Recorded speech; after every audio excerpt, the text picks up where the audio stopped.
আচ্ছা, তাই। আচ্ছা, আজকে লিকুইড স্টেটের সেকেন্ড ক্লাসটা করে নিলে আমাদের যে জ্যামে যে দুটো ক্লাস আছে, মানে জ্যামে যে লিকুইড স্টেট পার্টটা আছে আর কি, সেই পার্টটা আমাদের আজকে করলে হয়ে যাবে। ঠিক আছে, তাহলে আগের ক্লাসে আমরা যেটা করেছিলাম সেটা হচ্ছে লিকুইড স্টেটের যে জেনারেল প্রপার্টিসগুলো সেগুলোকে বলে দেওয়া, তারপর সেখান থেকে ভেপার প্রেশার এবং সারফেস টেনশন, এই দুটো পার্ট আমরা আলোচনা করে নিয়েছি। তাহলে আজকে যেটা করতে হবে লিকুইড স্টেটের আর একটা পার্ট যেটা আমাদের সিলেবাসে থাকে, সেটা হচ্ছে ভিসকোসিটি পার্টটাকে করা হবে। আর তার সাথে সাথে একটা জিনিস আগের দিন যেটা বলা হয়নি সেটা আজকে একটুখানি বলে নিতে হবে, সেটা হচ্ছে যে সারফেস টেনশন এবং পরবর্তীকালে ভিসকোসিটির জন্য সারফেস টেনশন বা ভিসকোসিটিটা কনসেন্ট্রেশনের সঙ্গে কেমন করে ভ্যারি করে, concentration of the solid added তার সঙ্গে কেমন করে ভ্যারি করে, সেই পার্টটাও কিন্তু আজকে একটুখানি আলোচনা আমাদের করে নিতে হবে। তাহলে আমরা প্রথমে টিপিক্যাল যে ভিসকোসিটি পার্টটা আছে সেই ভিসকোসিটি পার্টটাকে করব। ভিসকোসিটি পার্টটা হয়ে যাওয়ার পরে শেষে কিছুটা সময় ধরে আমরা ওই ভিসকোসিটির তোমার কনসেন্ট্রেশন ডিপেন্ডেন্ট এবং সারফেস টেনশনের কনসেন্ট্রেশন ডিপেন্ডেন্ট, এই দুটো পার্ট হচ্ছে আমরা আলোচনা করে নেব।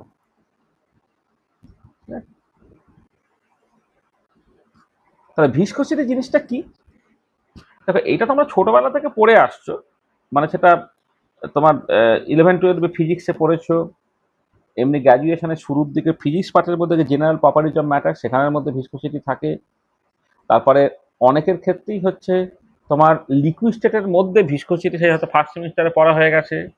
কারো কারো ক্ষেত্রে হচ্ছে ট্রান্সপোর্ট ফেনোমেনন, তার মধ্যে ভিসকোসিটি, সে পার্টটা পড়া হয়ে গেছে। তাহলে ভিসকোসিটি পার্টটা আমি এক্সপেক্ট করছি যে আগে একবার পড়া হয়ে গেছে, সেই জন্য আমি কাজটাকে তাড়াতাড়ি করে এমনি বলে দিতে পারবো। তবুও মানে এরই মধ্যে যতটা ডিটেলে বলা যায় আমি বলছি, যারা ইউনিভার্সিটি পরীক্ষা দেবে তাদের যাতে কোনো অসুবিধা না হয়। Okay, the property of a fluid by virtue of which it opposes a relative motion of its adjacent layers is called the viscosity. The property of a fluid by virtue of which it opposes a relative motion of its adjacent layers is called the viscosity. তুমি এই যে দুটো ছবি আছে, ছবিটা একটু খেয়াল করো। তাহলে ডান দিকের ছবিটা প্রথমে দেখো। ধরো তোমার একটা ক্যাপিলারি, ও স্ক্রিনটা শেয়ার হয়নি, এক মিনিট, সরি।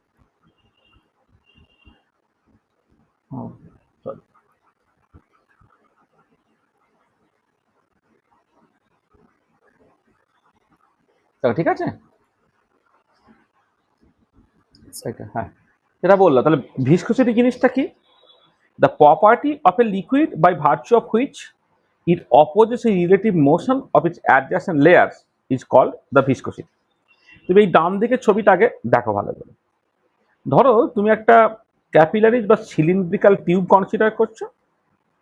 বাঁ দিকটাকে ইনলেট বলছি, ডান দিকটাকে আউটলেট বলছি। ইনলেটের প্রেশার বেশি, আউটলেটের প্রেশার কম। ইনলেটের প্রেশার যদি P1 হয়, আউটলেটের প্রেশার যদি P2 হয়, তাহলে P1টা গ্রেটার দেন P2।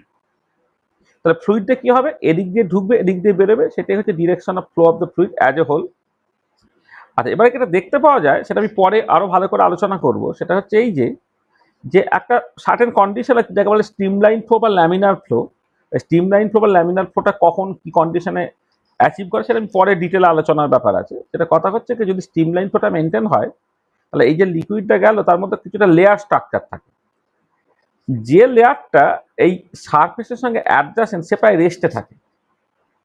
আস্তে আস্তে আস্তে আস্তে যখন আমি সেন্টারের দিকে যাচ্ছি তখন কি হচ্ছে, ওই লিকুইড লেয়ারগুলো ভেলোসিটি আস্তে আস্তে আস্তে বাড়ছে। তাহলে তুমি দুটো লেয়ার কনসিডার করো। ধরো এইখানে আমি বলছি একটা লেয়ার হচ্ছে, আমি যদি এই এদিক থেকে এদিকে এটা জেড ডিরেকশন কনসিডার করি, তা জেড হাইটে যে লিকুইড লেয়ারটা আছে তার ভেলোসিটি ধরো ভি, আর জেড প্লাস ডিজেড হাইটে যে লিকুইড লেয়ারটা আছে তার ভেলোসিটি ভি প্লাস ডিভি, এইটা। তারপর দুজনের ভেলোসিটি একটা ডিফারেন্স আছে, বা ডিভি ডিজেডটাকে বলে ভেলোসিটি গ্রেডিয়েন্ট, আর একটা ভেলোসিটি গ্রেডিয়েন্ট আছে। এবার এটা করছে কি, যে এই যে স্লোয়ার মুভিং লেয়ারটা যে ফাস্টার মুভিং লেয়ারের সঙ্গে অ্যাডজাসেন্ট বলে স্লোয়ার মুভিং লেয়ারটা ফাস্টার মুভিং লেয়ারটাকে পিছন দিকে টানছে, আবার ফাস্টার মুভিং লেয়ারটা এই স্লোয়ার মুভিং লেয়ারটাকে সামনের দিকে টানছে। তাহলে এই মানে লো ভেলোসিটিতে যে মলিকুলটা যাচ্ছে, অর্থাৎ স্লোয়ার মুভিং লেয়ারটা ফাস্টার মুভিং লেয়ারটাকে পিছনের দিকে টানছে, আর ফাস্টার মুভিং লেয়ারটা স্লোয়ার মুভিং লেয়ারটাকে সামনের দিকে টানছে। এবং টানার জন্য তাদের রিলেটিভ মোশনটা সে সামাও মিনিমাইজ করার চেষ্টা করছে, বা রিলেটিভ ভেলোসিটিটাকে সে মিনিমাইজ করার চেষ্টা করছে। তাহলে লিকুইডের এই যে প্রপার্টিটা, সেই লিকুইড বা যে কোনো ফ্লুইডের ক্ষেত্রে এই প্রপার্টিটা হয়, মানে লিকুইড হতে পারে, গ্যাস হতে পারে, তার যেই প্রপার্টিটা তাকে বলা হচ্ছে ভিসকোসিটি। সেটাই ডেফিনেশনের মধ্যে লেখা হয়েছে, the property of a fluid by virtue of which it opposes a relative motion of it adjacent layers is called the viscosity. আর এই ভিসকোসিটিটা আমি ডিটেলে ঢুকবো, এই ডিটেলে ঢোকার আগে ট্রান্সপোর্ট ফেনোমেনন বলে একটা ব্যাপার আছে, সেই ট্রান্সপোর্ট ফেনোমেননটা কি সেটা একটুখানি বলে নিই। এই ট্রান্সপোর্ট ফেনোমেনন পার্টটা কেউ হয়তো ভিসকোসিটি ডিফিউশন তার মধ্যে পড়ে নেয়, কেউ আবার কন্ডাক্টেন্স যখন স্টার্ট করে, এই কন্ডাক্টেন্স চার্জ ট্রান্সপোর্ট সেটাও যেহেতু একটা ট্রান্সপোর্ট ফেনোমেনার পার্ট, সেখানের মধ্যে পড়তে পারে, বিভিন্ন জায়গায় এটা পড়া যেতে পারে। আমি ট্রান্সপোর্ট ফেনোমেননটা এখানে একটুখানি আলোচনা করে নিচ্ছি। তা ট্রান্সপোর্ট ফেনোমেনন কাকে বলে? There are some phenomena where an extensive property flows from one region to another if there is a gradient of an intensive property between these two regions. These phenomena are commonly called the transport phenomena. তাহলে তুমি example দেখলে বুঝতে পারবে। ধরো আমি প্রথমে আমি general ব্যাপারটাকে বলে নিই যে ধরো এই ডিরেকশনটা যে x direction of flow of the extensive property. মানে সেই এক্সটেন্সিভ প্রপার্টি কে হতে পারে? সেটা কোনো একটা ফ্লুইডের ভলিউম হতে পারে, কখনো চার্জ হতে পারে, কখনো হিট হতে পারে, কখনো অ্যামাউন্ট হতে পারে। তাহলে কোনো একটা এক্সটেন্সিভ প্রপার্টি সে বেসিক্যালি ধরো এক্স ডিরেকশন বরাবর ফ্লো করছে। আর এবারে কোনো একটা ইন্টেন্সিভ প্রপার্টি, যখন ধরো দূরত্বটা এক্স, ইন্টেন্সিভ প্রপার্টির ভ্যালুটা হচ্ছে ওয়াই, যখন দূরত্ব এক্স প্লাস ডিএক্স তখন ইন্টেন্সিভ প্রপার্টি ধরো ওয়াই প্লাস ডিওয়াই। তাহলে ওয়াই হচ্ছে ইন্টেন্সিভ প্রপার্টি, তাহলে ডিওয়াই ডিএক্স যেটা মানে এক্সটা যদি এক্স থেকে এক্স প্লাস ডিএক্স হয়, ওয়াইটা কিন্তু ওয়াই প্লাস ডিওয়াই হয়ে গেছে, ডিওয়াই ডিএক্সকে বলা হয় gradient of Y in the direction of x. Gradient মানে বেসিক্যালি ডেরিভেটিভ আর কি। ডিওয়াই ডিএক্স হচ্ছে gradient of Y with respect two x. আর যে এক্সটেন্সিভ প্রপার্টিটা ফ্লো করছে এক্স ডিরেকশনে তার নাম দিচ্ছে হচ্ছে জেড। এবার একটা টার্ম ডিফাইন করছি, জে জেড এক্স, মানে যে সাফিক্স হচ্ছে জেড ব্র্যাকেট এক্স, এটাকে বলা হয় flux of Z along X direction. Flux of Z along X direction. Flux কথাটা মানে দেখি, ফ্লাক্স মানে হচ্ছে amount of Z flows per unit time per unit cross sectional area in the X direction. তাহলে amount of Z flows per unit time per unit cross sectional area in the X direction, সেইটাকে আমি J Z X দিয়ে define করছি, যেটা basically flux of Z in x direction. এবারে দেখা যাচ্ছে যে এই flux of Z along X direction সেটা ডিওয়াই ডিএক্স এর নেগেটিভের সঙ্গে প্রপোর্শনাল, অর্থাৎ negative gradient of the intensive property তার সঙ্গে প্রপোর্শনাল। আর there must be proportionality constant. যে proportionality constant phenomena to phenomena পাল্টায় বলে একে বলা হয় ফেনোমেনোলজিক্যাল কনস্ট্যান্ট বা ফেনোমেনোলজিক্যাল কোফিশিয়েন্ট। তাহলে এই যে flux of Z along X direction, যেটা মাইনাস এল ডিওয়াই ডিএক্স বলা হলো, এইটাকে বলা হয় general law of transport. This is the general law of transport. ঠিক আছে, তাহলে এইখানে প্রত্যেকটা টার্মের মানে তোমার কাছে পরিষ্কার যে এক্স ডিরেকশনে জেড এর ফ্লাক্স, জেড একটা এক্সটেন্সিভ প্রপার্টি, তার ফ্লাক্স অর্থাৎ amount of Z flows per unit time per unit cross section area, সেটা হচ্ছে minus L into dy dx. Dy dx হচ্ছে gradient of an intensive property Y in the X direction. আর এলটা হচ্ছে একটা phenomenological constant, মানে একটা proportionality constant, হ্যাঁ, যেটাকে তুমি এখানে এল দিয়ে এক্সপ্রেস করছো। আচ্ছা, এবারে এরকম ট্রান্সপোর্ট ফেনোমেনা তোমার অনেক হয়। যেমন ধর তুমি হিট ফ্লো দেখতে পারো, যেখানে হিট ফ্লাক্সটা হচ্ছে টেম্পারেচার গ্রেডিয়েন্টের সঙ্গে প্রপোর্শনাল, যেখানে প্রপোর্শনালিটি কনস্ট্যান্ট হচ্ছে থার্মাল কন্ডাক্টিভিটি। এই করসপন্ডিং লটাকে বলা হয় ফুরিয়াস ল। চার্জ ফ্লো যদি তুমি কনসিডার করো বা চার্জ ফ্লাক্স যদি তুমি কনসিডার করো, এটা পোটেনশিয়াল গ্রেডিয়েন্টের সঙ্গে প্রপোর্শনাল, যেখানে প্রপোর্শনালিটি কনস্ট্যান্টটা হচ্ছে কে, যাকে বলে ইলেকট্রিক্যাল কন্ডাক্টিভিটি। এই করসপন্ডিং লটা হচ্ছে ওহমস ল। আর ফ্লুইড ফ্লো তুমি কনসিডার করতে পারো, যেখানে তুমি এইখানে ভলিউম ফ্লাক্স নিচ্ছ, সেটা প্রেসার গ্রেডিয়েন্টের সঙ্গে proportional and the proportionality constant, সেটা এই কনস্ট্যান্টটা এটা পরে তুমি দেখবে এটা ভিসকোসিটি কোফিশিয়েন্টটা ইনভার্সের সঙ্গে প্রপোর্শনাল হয়। মানে সিটা ভিসকোসিটি কোফিশিয়েন্ট নয়, এই সিটা হচ্ছে ভিসকোসিটি কোফিশিয়েন্টের সঙ্গে ইনভার্সলি প্রপোর্শনাল কোনো একটা টার্ম, এবং এই লটা হচ্ছে পয়সোলিস ল।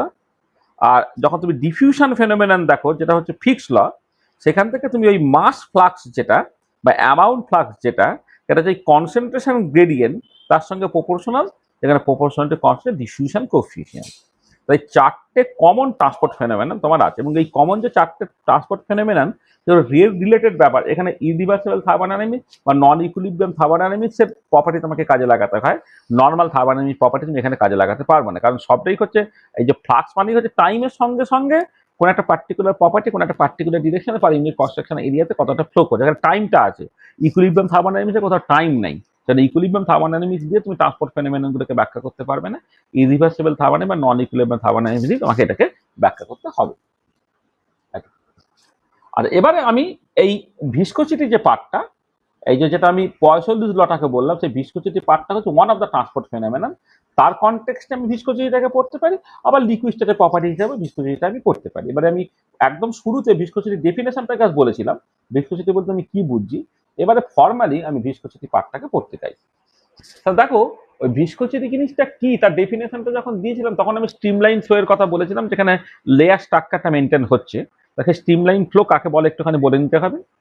If the magnitude as well as direction of velocity of all the molecules at a particular point does not change with time, then the flow is called streamline flow, laminar flow. ধরো তুমি এখানে একটা particular point consider করছো, এবার সময়ের সাথে সাথে এই পার্টিকুলার পয়েন্টটা দিয়ে বিভিন্ন পার্টিকেল যাচ্ছে।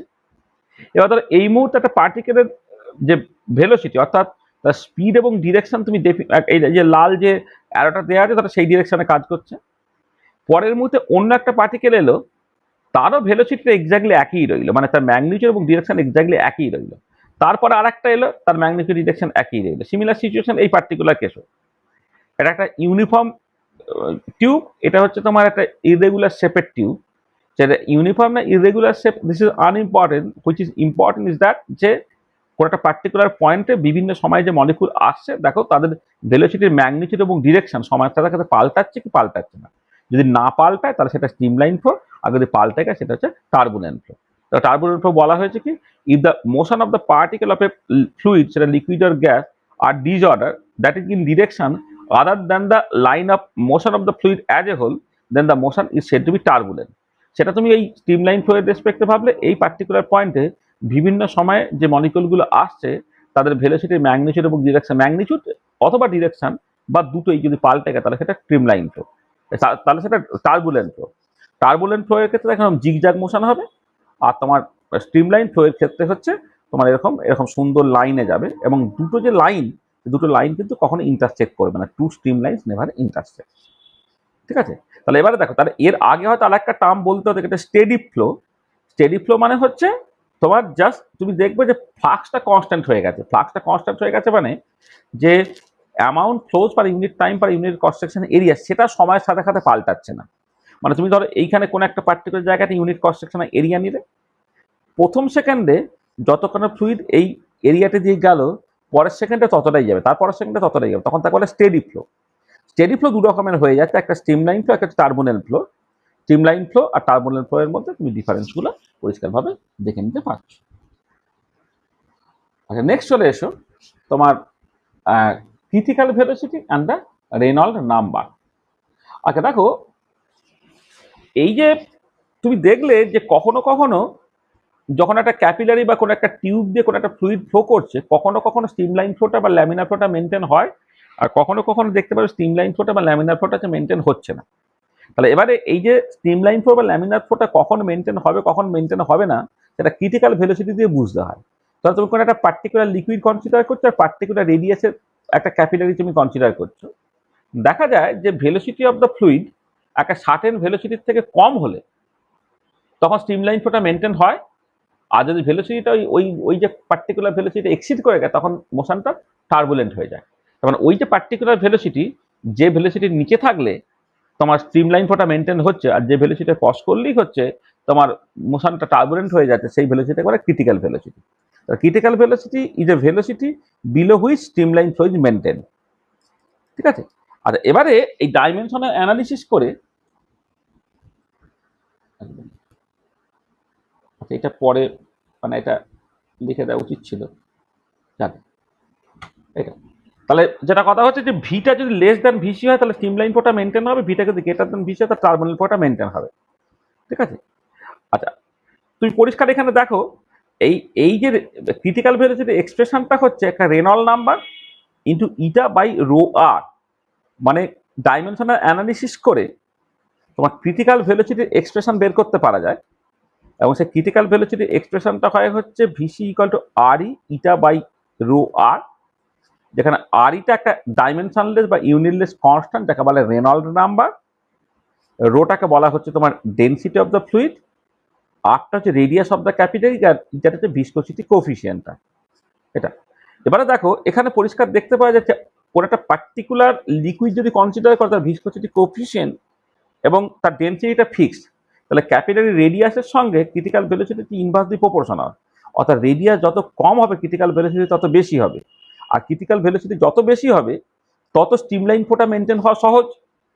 কারণ ক্রিটিক্যাল ভেলোসিটি যদি বেড়ে যায় তাহলে যখনই ফ্লুইডের ভেলোসিটি ক্রিটিক্যাল ভেলোসিটি নিচে থাকবে তখন তো স্ট্রিমলাইন ফ্লোটা মেনটেন হবে। যার ক্রিটিক্যাল ভেলোসিটি যত বেশি তার ক্ষেত্রে স্ট্রিমলাইন বা ল্যামিনার ফ্লোটা মেনটেন হওয়া তত সহজ। সরু ক্যাপিলারি যদি হয় ক্রিটিক্যাল ভেলোসিটিটা বেশি, সেখানে তোমার স্ট্রিমলাইন ফ্লোটা মেনটেন হবে। আর যখন মোটা ক্যাপিলারি হয়ে যাবে, রেডিয়াসটা যখন বেশি হয়ে যাবে, তখন ক্রিটিক্যাল ভেলোসিটিটা কম হয়ে যাবে। তখন দেখো ফ্লুইডের ভেলোসিটিটা খুব সহজেই ক্রিটিক্যাল ভেলোসিটি এক্সিড করে যেতে পারবে, তখন ফ্লোটা হচ্ছে টার্বুলেন্ট হয়ে যাবে। সেটাই বলা হচ্ছে ন্যারো ক্যাপিলারি যদি হয় আর স্মল, তখন ক্রিটিক্যাল ভেলোসিটি হাই, তখন streamline flow is more likely to occur. আর আরইটা হচ্ছে একটা ডাইমেনশনলেস নাম্বার বা ইউনিটলেস নাম্বার, একে বলা হচ্ছে রেনল্ড নাম্বার। আর এবারে চলে এসো নিউটনস ল অফ ভিসকোসিটি। আচ্ছা, নিউটনস ল অফ ভিসকোসিটি কি বলে, যে ধরো এই যে যখন স্ট্রিমলাইন ফ্লোটা মেনটেন হচ্ছে, তখন তো আমি দেখলাম যে যে লিকুইড লেয়ারটা বা ফ্লুইডের লেয়ারটা তোমার এই যে কন্টেনারের সারফেসের সঙ্গে অ্যাডজাস্ট, তার ভেলোসিটিটা জিরো। এবার আস্তে আস্তে আস্তে তুমি যখন সেন্টারের দিকে যাচ্ছ তার ভেলোসিটিটা বাড়ছে। ধরলাম এই যে সারফেস থেকে এক্স ডিস্টেন্সে ভেলোসিটি হচ্ছে ভি, আর এক্স প্লাস ডিএক্স ডিস্টেন্সে ভেলোসিটিটা ভি প্লাস ডিভি। তা ডিভি ডিএক্সটা হয়ে গেল তোমার ভেলোসিটি গ্রেডিয়েন্ট। আর এবারে এই যে দুটো লেয়ার তুমি কনসিডার করছো, ধরে নাও সেই দুটো লেয়ারের মধ্যে যে কন্ট্যাক্ট এরিয়াটা সেটা হচ্ছে এ, আর এরিয়াটা এ। তখন যেটা বলা হচ্ছে যে যে এই দুটো লেয়ারের মধ্যে যে ফোর্সটা কাজ করবে, ট্যানজেনশিয়াল অপোজিং ফোর্স যেটা কাজ করবে, যেটা ট্যানজেন্ট বরাবর কাজ করে এবং যেটা ফ্লুইডের ফ্লোটাকে বাধা দেয় আর কি, সে ট্যানজেনশিয়াল অপোজিং ফোর্সটা সেটা হয় হচ্ছে মাইনাস ইটা এ ডিভি ডিএক্স। এইটাই হচ্ছে নিউটনস ল অফ ভিসকোসিটি। এবারে এই নিউটনস ল অফ ভিসকোসিটি যেখানে প্রপোর্শনালিটি কনস্ট্যান্ট রেখেছে তোমার ইটা। তাহলে এখানে দেখো এইটা হচ্ছে তোমার ভিসকাস ফোর্স, এটা হচ্ছে এরিয়া অফ কন্ট্যাক্ট, ডিভিটা হচ্ছে ভেলোসিটি ডেভিয়েন্ট, আর ডিএক্সটা হচ্ছে দুটো লিকুইড লেয়ারের মধ্যে সেপারেশনটা। তাহলে এইখান থেকে তুমি ভিসকোসিটি কোএফিসিয়েন্টের ডাইমেনশন বের করতে পারো। তাহলে ইটাটা দেখো এখানে হচ্ছে তোমার ফোর্স ইন্টু, এখান থেকে force into DX divided by A into DV. ফোর্সের dimension M L T to the power -2, লেন্থের ডাইমেনশন এল, এরিয়ার ডাইমেনশন এল স্কোয়ার, আর velocity dimension L T to the power -1। তাহলে হলো কত, M L to the power -1 T to the power -1। তাহলে এটা হচ্ছে ডাইমেনশন অফ ইটা।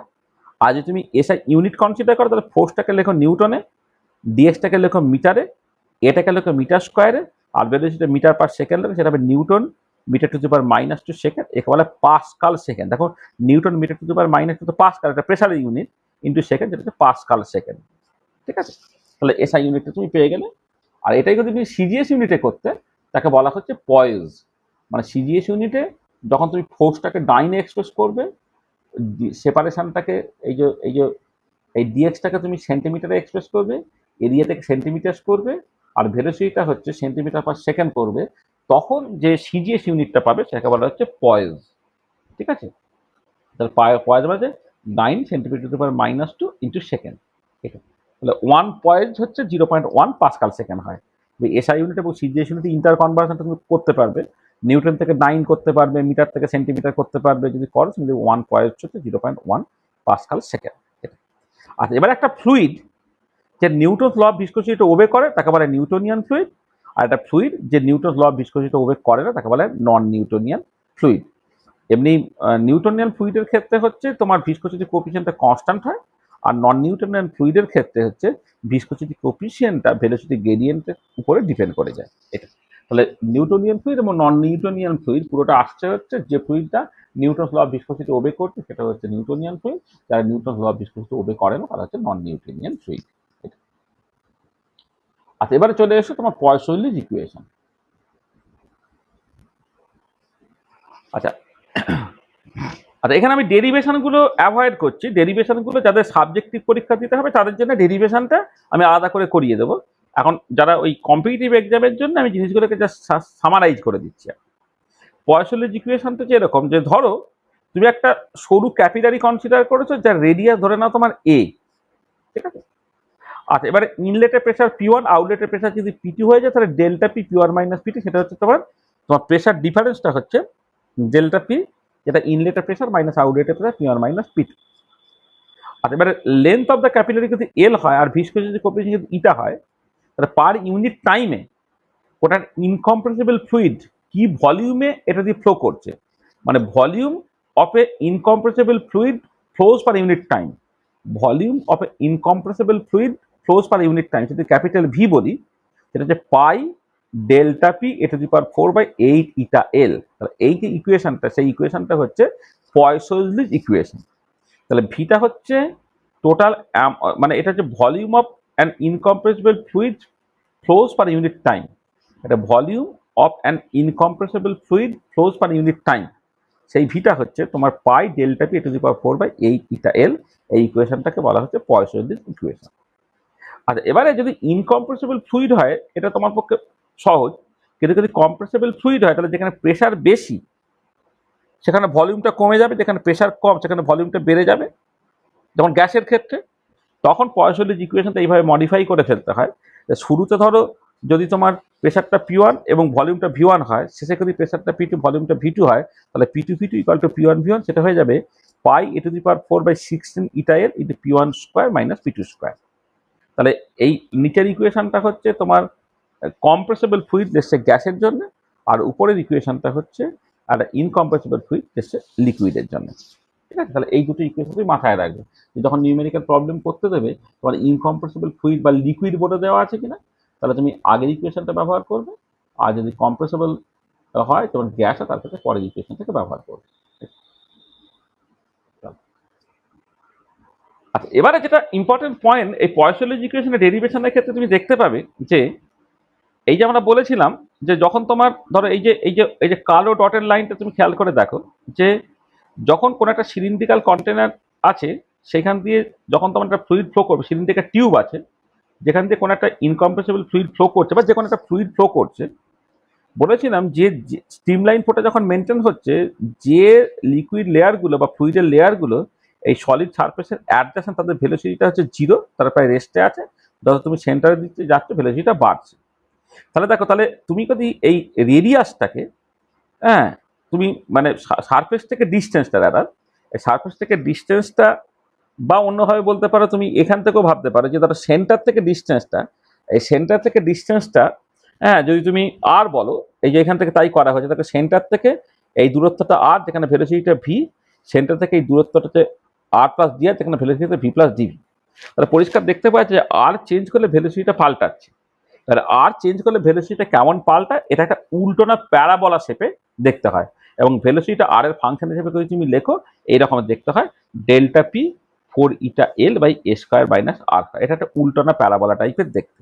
তাহলে একটা সিলিন্ড্রিক্যাল টিউব, তার মধ্য দিয়ে স্ট্রিমলাইন ফ্লো যখন মেনটেন হচ্ছে, তখন যে একটা ফ্লুইড যখন ফ্লো করছে, হ্যাঁ, তখন যদি তোমার নিউটন ল অফ ভিসকোসিটিটা ওবে করে বা নিউটনিয়ান ফ্লুইড যদি হয়, তাহলে ভেলোসিটিটা রেডিয়াসের সঙ্গে হচ্ছে প্যারাবোলিক ইনভার্স প্যারাবোলা রিলেশনে আছে, ভি সমান delta P by 4 eta L A square minus R square. আচ্ছা, এই যে ডটেড কালো লাইনটা, এইটা হচ্ছে নিউটনিয়ান ফ্লুইডের জন্য, যেখানে ভেলোসিটিটা তোমার এই প্যারাবোলিক।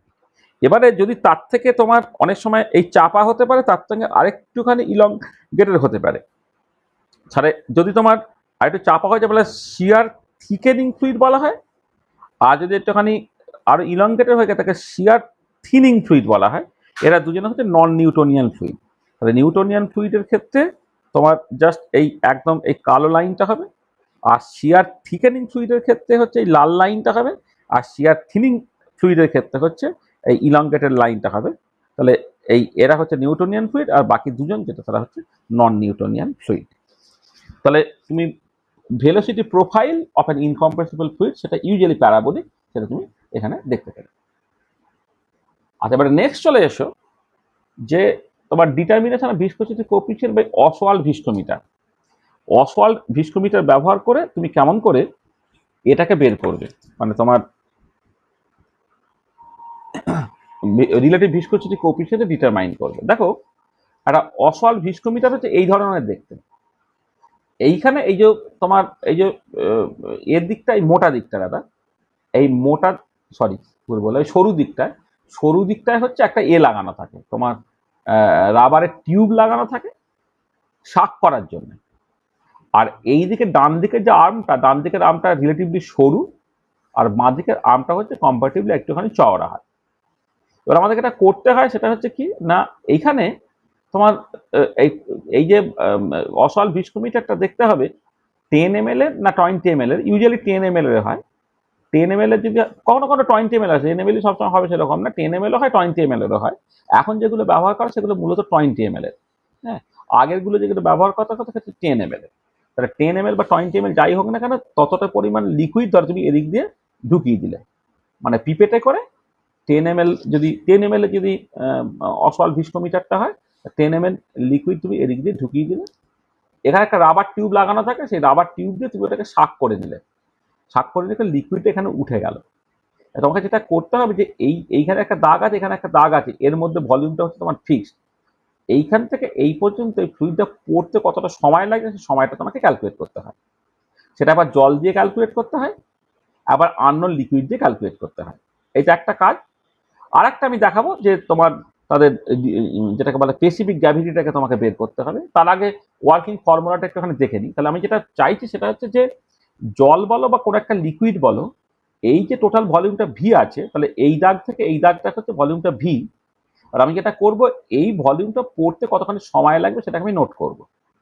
আর এইখানে একটা ক্যাপিলারি লাগানো থাকে, তাহলে এই ক্যাপিলারি দিয়ে যে ফ্লুইডটা ফ্লো করলো, পার সেকেন্ডে কতখানি ভলিউম ফ্লো করলো, কতখানি ভলিউম ফ্লো করলো সেটা কিন্তু ভি প্রাইম বলি। ভি প্রাইম হচ্ছে ভি বাই টি, কারণ এই টোটাল ভলিউমটা ভি, সেটা পড়তে কিন্তু টি টাইম লাগে।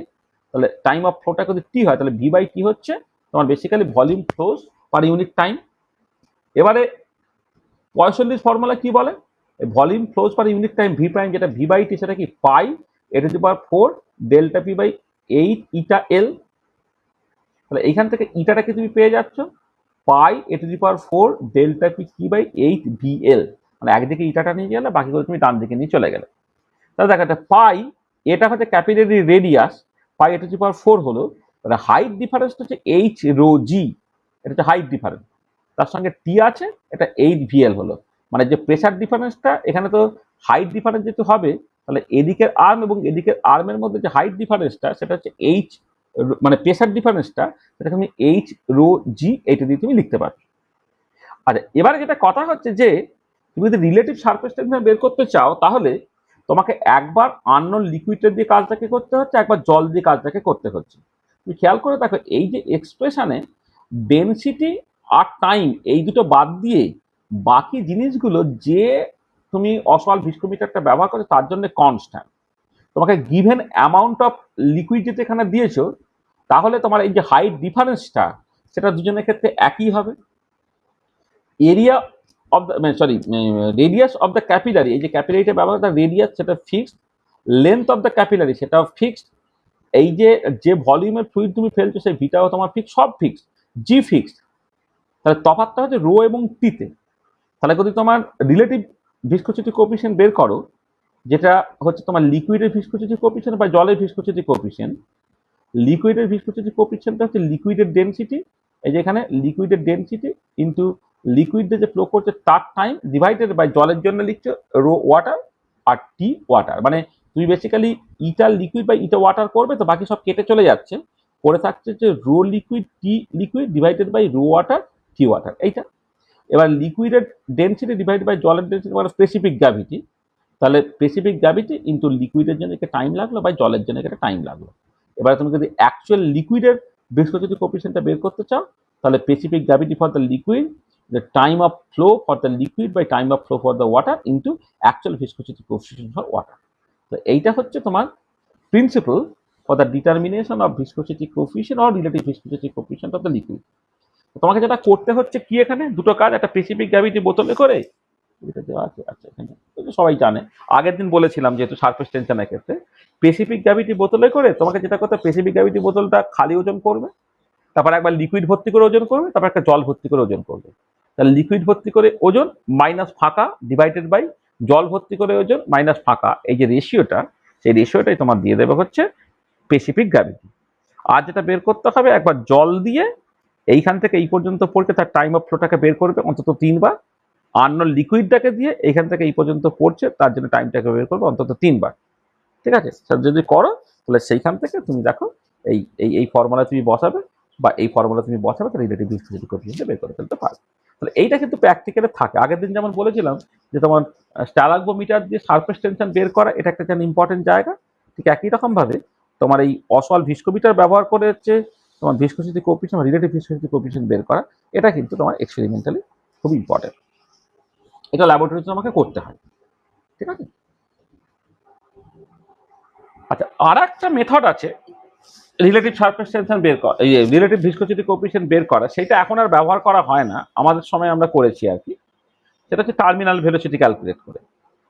আচ্ছা, প্রথমে এইটা দেখো, টার্মিনাল ভেলোসিটি বলতে কি বুঝছি, যে যদি তো না এরকম একটা কন্টেনার থাকে, সিলিন্ড্রিক্যাল কন্টেনার, যেখানে একটা ধরো লিকুইড আছে, এবার উপর থেকে একটা মেটালিক স্ফেরিক্যাল বল তুমি ফেলছো।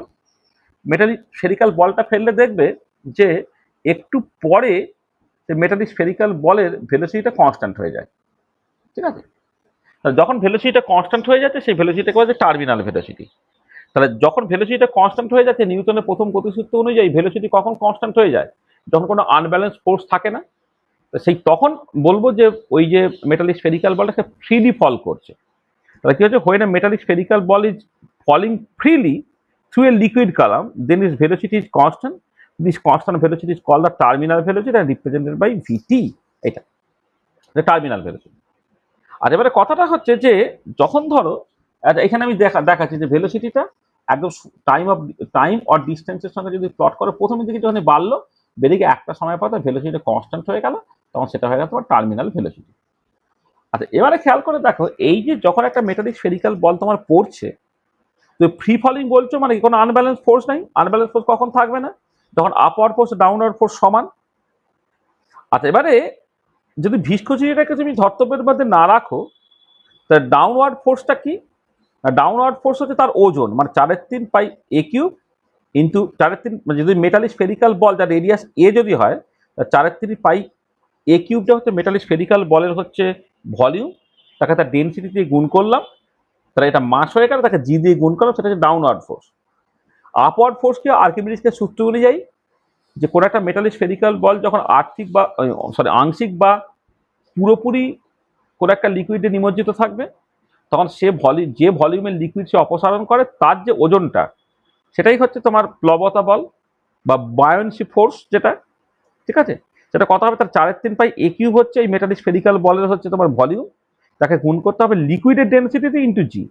এইটা হচ্ছে তোমার প্লবতা বল, যেটা উপরের দিকে কাজ করছে, আর এটা হচ্ছে ওজন, যেটা নিচের দিকে কাজ করছে। তাহলে এই দুটো ফোর্সই এখানে শুধুমাত্র এক্সিস্ট করতো। তাহলে এবারে যেহেতু মেটালিক যে বলটা, ধরো স্টিলের যদি কোনো একটা বল হয়, তার ডেন্সিটি কিন্তু বেশি, জলের ডেন্সিটি কিন্তু কম, তাহলে ডাউনওয়ার্ড ফোর্সটা বেশি, আপওয়ার্ড ফোর্সটা কম। তাই ডাউনওয়ার্ড ফোর্সটা বেশি, আপওয়ার্ড ফোর্সটা কম, তাহলে একটা আনব্যালেন্স ফোর্স থেকে যেত। কিন্তু আমি বলছি কি না, ভেলোসিটিটা কনস্ট্যান্ট হচ্ছে, অর্থাৎ কোনো আনব্যালেন্স ফোর্স থাকছে না। তাহলে এই যেদিকে ফোর্সটা কম আছে, সেই ফোর্সটা নিশ্চয়ই কিছু একটা দিয়ে ব্যালেন্স করতে হবে। কি দিয়ে, যখন তোমার মেটালিক স্ফেরিক্যাল বলটা উপর থেকে নিচের দিকে নামছে, তখন তার উল্টো দিকে, অর্থাৎ নিচ থেকে উপরের দিকে একটা ফোর্স কাজ করছে, এবং যে ফোর্সটা আসছে তোমার ভিসকোসিটি থেকে। ঠিক আছে, তাহলে এই ভিসকোসিটি থেকে যে ফোর্সটা আসছে, সেই ফোর্সটা স্টোকস ল থেকে বের করতে পারা যায়, এবং সেটা ডাইমেনশনাল অ্যানালিসিস করে স্টোকস লটাকে ডিরাইভ করা যায়। সেই আপওয়ার্ড ভিসকাস ফোর্সটা 6π/VT ইটা ইন্টু এ। 6π একটা কনস্ট্যান্ট, ভিটি হচ্ছে টার্মিনাল ভেলোসিটি, ইটা হচ্ছে viscosity coefficient of the liquid, আর এ হচ্ছে radius of the metallic spherical ball. তার মানে ফোর্স ব্যালেন্স কেমন করে হচ্ছে না, ডাউনওয়ার্ড ফোর্স যেটা 4/3 a cube rho for the solid into g, this should be balance by যেটা প্লবতা বল 4/3 a cube rho for water g, plus তার সাথে হচ্ছে আজকে ভিসকোসিটির জন্য অ্যাডিশনাল যেটা সেইটা। তাহলে দেখো, এই হচ্ছে তোমার ফোর্স ব্যালেন্সটা হচ্ছে। তাহলে এই ইকুয়েশন থেকে তুমি ভিসকোসিটি কোএফিসিয়েন্টটাকে বের করে ফেললে, এটা বেরোবে 2/9 a² into rho for the solid into rho for the liquid into G. তাহলে এইটা আরেকটা রাস্তা for absolute determination of viscosity coefficient. তা তুমি যদি মেটালিক স্ফেরিক্যাল বল এই ট্রাভেলিং মাইক্রোস্কোপ দিয়ে তুমি বের করতে পারো, যদি তোমার টার্মিনাল ভেলোসিটিটা, মানে তুমি ধরো একটা স্টপ ওয়াচ, মানে মেটালিক স্ফেরিক্যাল বলটাকে ছেড়ে দিলে, যখন এই হাইটে একটা দাগ কাটা থাকবে, A1 একটা দাগ কাটা থাকবে, A2 একটা দাগ কাটা থাকবে, এইখানে যখন মেটাল স্ফেরিক্যাল বলটা এলো তখন স্টপ ওয়াচটাকে অন করলে, এখানে যখন স্টপ ওয়াচটা অফ করলে, তাহলে কতখানি টাইমে এই ডিস্টেন্সটা কভার করে তুমি দেখলে, তাহলে সেই যতখানি ডিস্টেন্স কভার করেছে ডিভাইডেড বাই টাইম, সেটা তোমার টার্মিনাল ভেলোসিটি দিয়ে দেবে। আচ্ছা, density of liquid, density of solid, density of liquid, এগুলো সব বের করার বিভিন্ন রাস্তা আছে, করলে এই ইকুয়েশন থেকে তুমি ভিসকোসিটি কোএফিসিয়েন্টটা বের করতে পারো। তাহলে একটা আলাদা অল্টারনেটিভ মেথড হলো, তুমি এখান থেকে তাহলে যেটা ভাবলে টার্মিনাল ভেলোসিটি তুমি কি বুঝলে, স্টোকস লয়ের এক্সপ্রেশনটা তুমি বুঝলে, আর কেমন করে তুমি viscosity coefficient by falling sphere method তুমি ডিটারমাইন করো সেটা তুমি দেখবে। আচ্ছা, এবারে চলে এসো viscosity coefficient of gas and mean free. আচ্ছা, এই ভিসকোসিটি কোএফিসিয়েন্ট অফ গ্যাস, এইটা হচ্ছে আমরা যখন গ্যাসিয়াস স্টেট করেছিলাম তখন একবার আলোচনা করেছিলাম, আরেকবার আমি একটুখানি বলে নিচ্ছি। সেটা হচ্ছে এরকম যে, যেমন করে তোমার লিকুইড ফ্লো করে বলে সে ভিসকোসিটি দেখায়, তেমন গ্যাসও বেসিক্যালি ফ্লো করে বলে সে ভিসকোসিটি দেখায়। এবং কাইনেটিক থিওরি অফ গ্যাস থেকে গ্যাসের ভিসকোসিটি যে এক্সপ্রেশনটা বেরোয় সেটা হচ্ছে 1/3 rho c average into lambda, 1/3 rho c average into lambda. রোটা হচ্ছে তোমার ডেনসিটি, সিটা হচ্ছে অ্যাভারেজ ভেলোসিটি, আর ল্যামডা হচ্ছে মিন ফ্রি পাথ। আর কাইনেটিক থিওরি অফ গ্যাস থেকে তুমি ডেনসিটি, অ্যাভারেজ ভেলোসিটি বা অ্যাভারেজ স্পিড এবং মিন ফ্রি পাথ তিনজনের এক্সপ্রেশন আছে, যদি বসিয়ে দাও তাহলে এই এক্সপ্রেশনটা তুমি পাচ্ছ। এবং এখান থেকে পরিষ্কার যেটা দেখতে পাচ্ছ, দেখো এক্ষেত্রে এটা প্রেসার ইন্ডিপেন্ডেন্ট হচ্ছে, আর টেম্পারেচারের পাওয়ার হাফের সঙ্গে হচ্ছে ডিরেক্টলি প্রপোর্শনাল হচ্ছে। তো according to kinetic theory of gas, viscosity কোএফিসিয়েন্টটা হচ্ছে টেম্পারেচার টু দি পাওয়ার হাফের সঙ্গে প্রপোর্শনাল আর ইন্ডিপেন্ডেন্ট অফ প্রেসার। ঠিক আছে, এবং যেটা ইম্পর্টেন্ট যে এই যে এটা মডেলটা, এই মডেলটা অ্যাপ্লিকেবল তখনই যখন প্রেসারটা হচ্ছে মডারেট।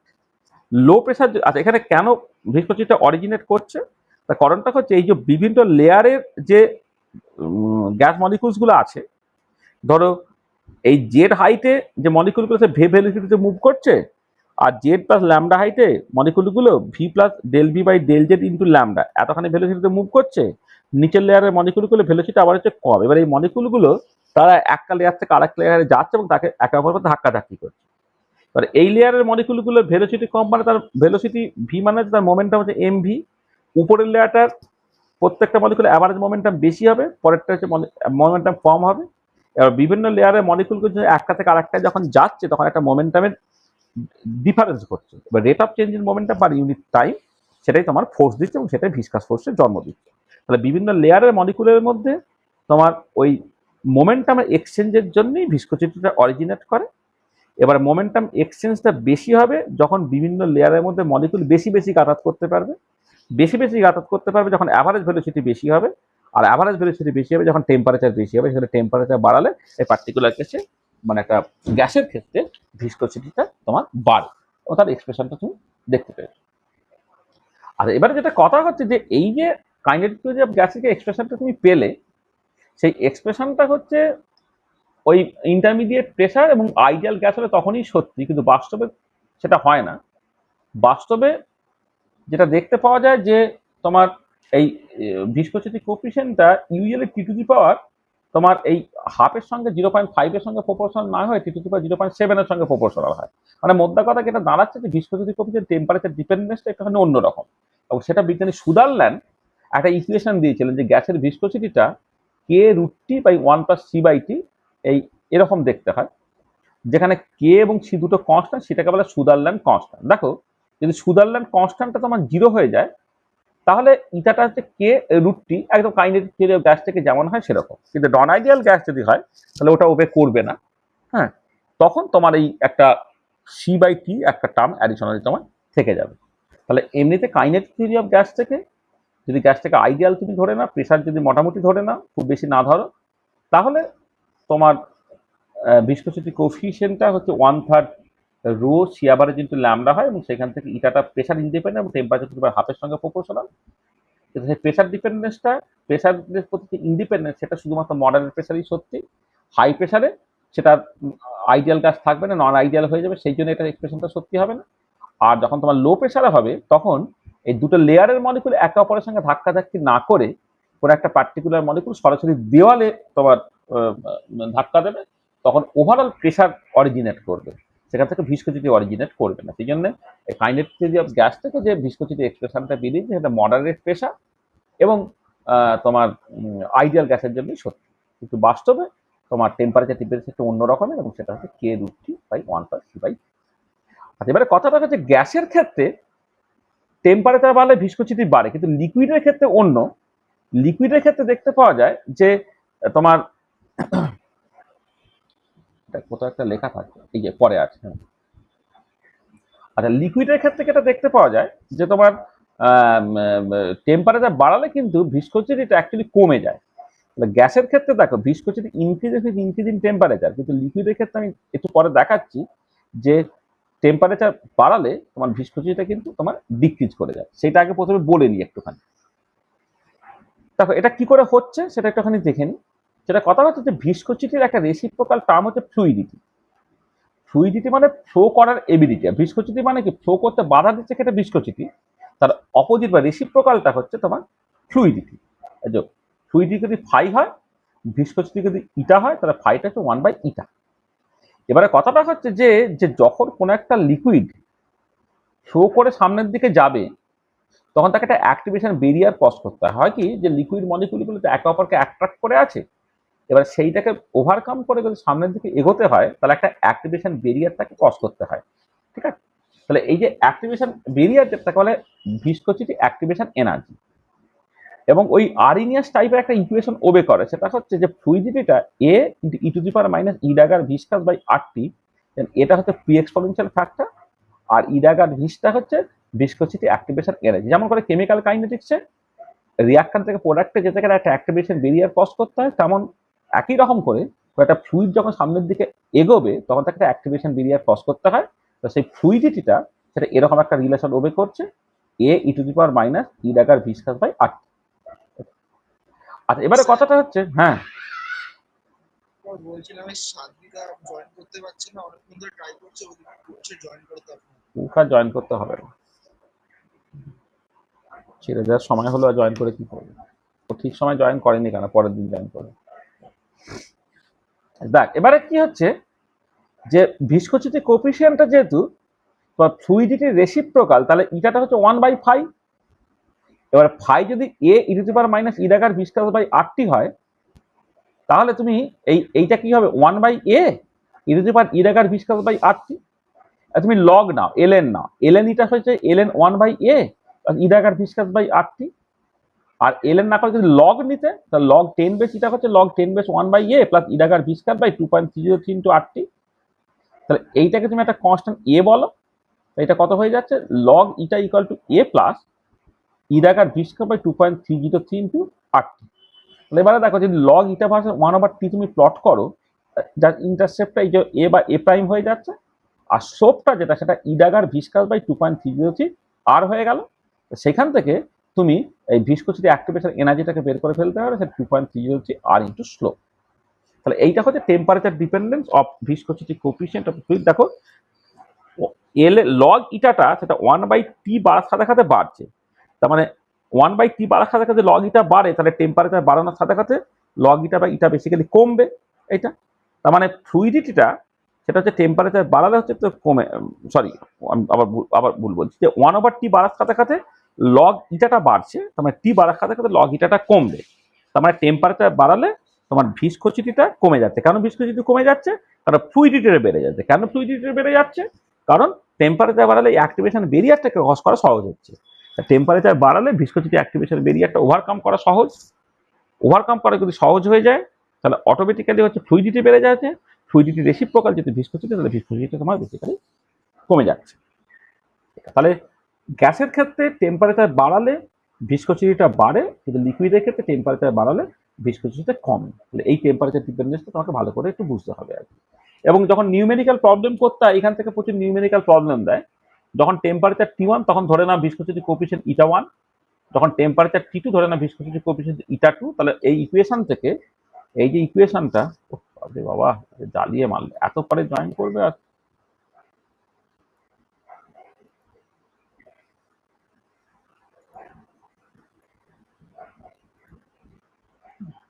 হ্যাঁ, এই যে ইকুয়েশনটা, তাহলে এই যদি ইকুয়েশনটা বলে log 10 eta equal to A prime plus B prime by T, মানে আমি জাস্ট এইভাবে লিখছি আর কি। এখানে ধরো লগ ইটা হচ্ছে এ plus ইডাগার viscous by 2.303 into RT.